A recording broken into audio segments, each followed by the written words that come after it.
In my life, I've seen New York City under full quarantine, the Midwest overrun, devastated by pests, plague sweep across California, and then what happened next was something none of us saw coming. It became a race against time to save our future, to even have a future. It's the year 2100, and I survived. To change the future, first you have to imagine it. Earth 2100 starts now. The idea that within this century, perhaps in your lifetime, our civilization could lie in ruins seems unbelievable. But according to some of the world's leading minds, that's not just a worst-case scenario. It's a real possibility. Good evening, I'm Bob Woodruff. Over the next 2 hours, we'll take you on a journey into a world that could await us and our children. 370,000 babies will be born today. And we've taken the liberty of creating one more. Fictional character we're calling Lucy, who will be our guide through this century. Her life story is not a prediction about what will happen, but what might happen.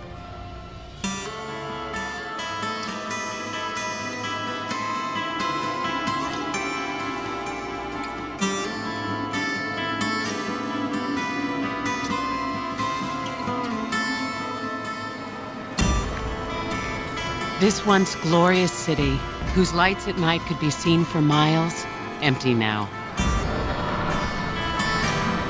Its towering skyscrapers, once a testament to our ingenuity, now stand as crumbling monuments to our demise.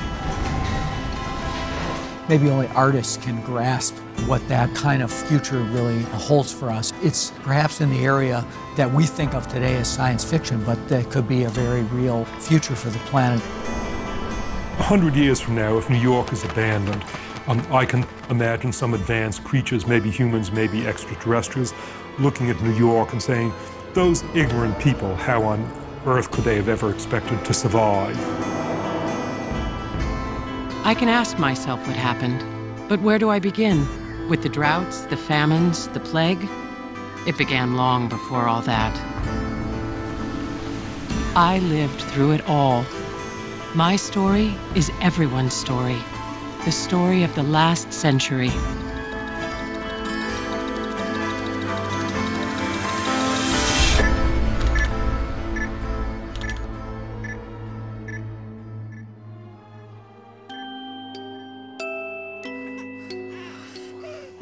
I was born June 2nd, 2009. Civilization was at a crossroads. We were in a race for our future. Today, I say to you that the challenges we face are real.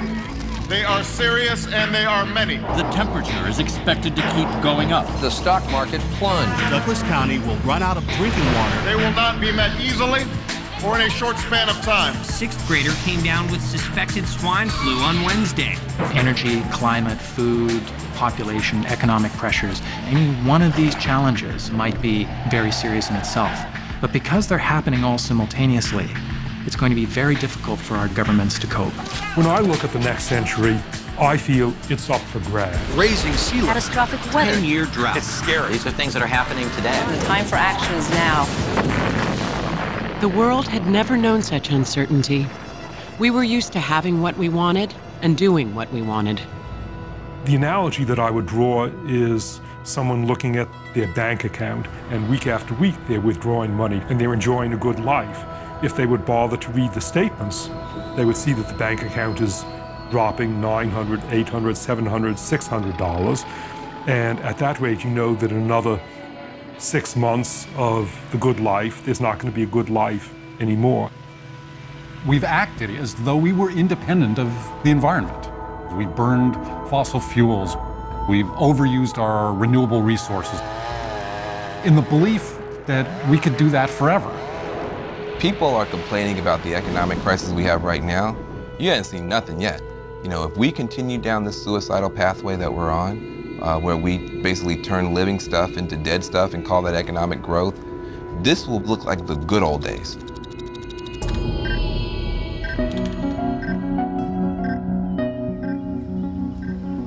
Although the world I was born into was running out of so much, water, oil, land, I remember a loving family A big house, green lawn, more water than we knew what to do with.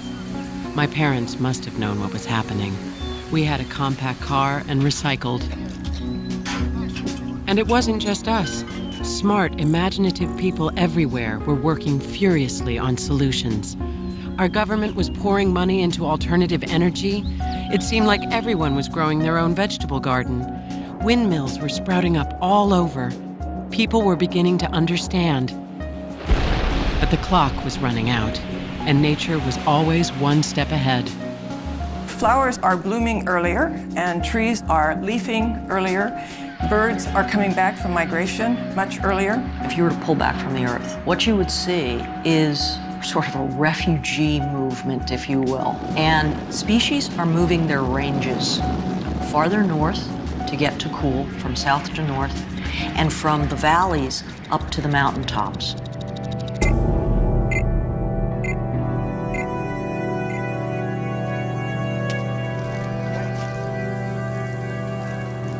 Of course, as a child, I didn't notice these things, having nothing to compare it to. I was a little girl enchanted by my small world, until one summer, thousands, maybe millions of dragonflies showed up out of nowhere. They were delicate and beautiful, and I put one in a jar.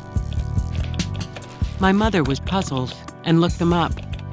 They were supposed to be in Cuba, not Miami. It was not until much later that I realized they were a sign of what was to come. It's 2015, 6 short years from now, and the best laid plans are getting underway. A wave farm off Scotland is harnessing the ocean's energy. Vatican City has gone totally solar. And here in America, cars are running cleaner and more efficiently. Still, we cling to that old habit, oil. It's getting harder and more expensive to find. From coast to coast, motorists are searching for relief from soaring gas prices in California.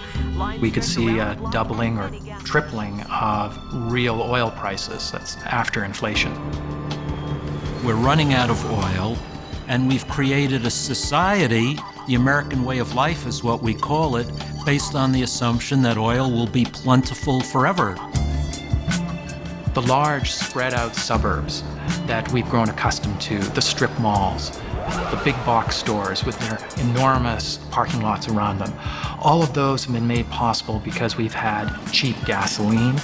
And as energy becomes much more expensive, you'll see that those areas become less desirable places to live.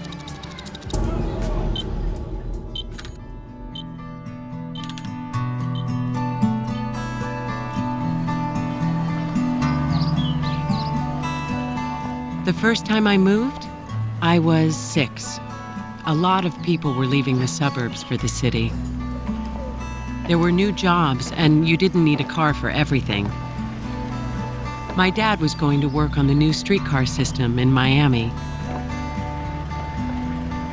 And my mother told me we were going to live on the top floor of an apartment building. She said we'd see the palm trees below us. I was excited, but also a little sad to leave.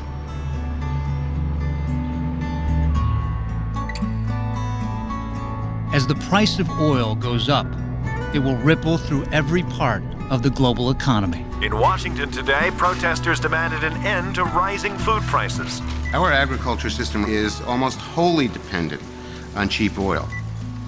Tremendous amounts of diesel fuel that are used in planting and harvesting, and then moving the stuff all these vast distances. By 2015 in the United States, add about 20 million people to the population, and then just play out what that does to consumption patterns. I mean, the number of people that we've got to feed. There's just basically this slow creeping tension for natural resources. As the American way of life becomes increasingly unsustainable, the rest of the world will be trying to catch up. The Chinese like cars, and they like big cars. You have 14,000 cars added to China's roads daily. Incomes are rising really rapidly. They're moving into meat-based diets. You need 10 pounds of grain to get 1 pound of meat. There is simply no way that the rest of the world can start eating meat the way we do. If everyone in the world consumed as much as the average American, it would take the resources of 4 Earths to support the planet's population. Which raises the question, should the rest of the world consume less, or should we? American habits, though, are hard to break.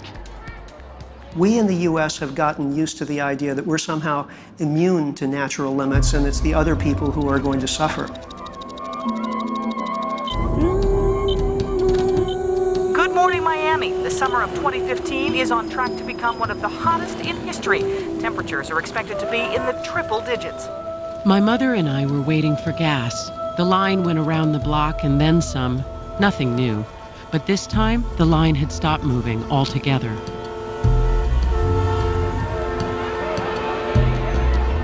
A man who worked at the gas station came out holding a sign. People started yelling, and they got out of their cars and started moving towards him. My mother got us out of there fast.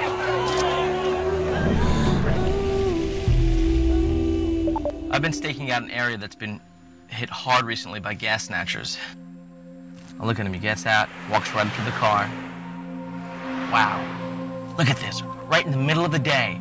There's cars going by and these guys are siphoning gas out of someone's car. In the face of mounting protests over rising gas and food prices, Congress today approved a plan to fund the construction of 40 new coal-fired power plants over the next 5 years. The country took the easy way out. Coal was once again touted as our so-called salvation. But the more coal we burned, the faster our planet warmed. You get the picture.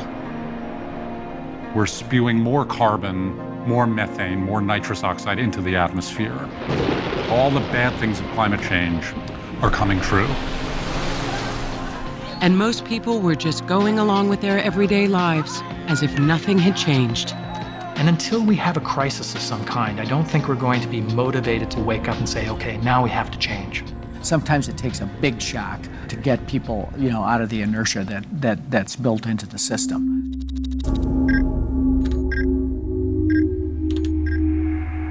They are calling it the storm of the century, Hurricane Linda, packing Category 5 winds.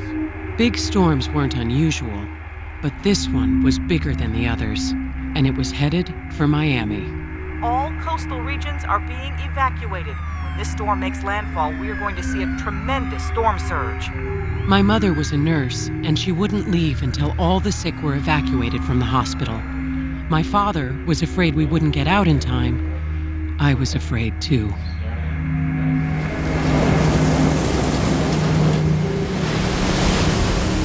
Those who make the decision not to evacuate face life-threatening danger. Between the howling winds and those giant surging waves, Miami is a very scary place to be right now. 2015 is only 6 years away, but many experts say that if the world has not reached an agreement to massively reduce greenhouse gases by then, we could pass a point of no return. If we're still dragging our feet in 2015, it really becomes almost impossible for the world to avert a degree of climate change that we simply will not be able to manage. The longer we wait without addressing these challenges in an aggressive way, the more likely it is we're going to end up with really bad outcomes. This morning, in the aftermath of Hurricane Linda, we are seeing the first images of what remains of Miami. Neighboring communities have been overwhelmed by hundreds of thousands of evacuees seeking refuge.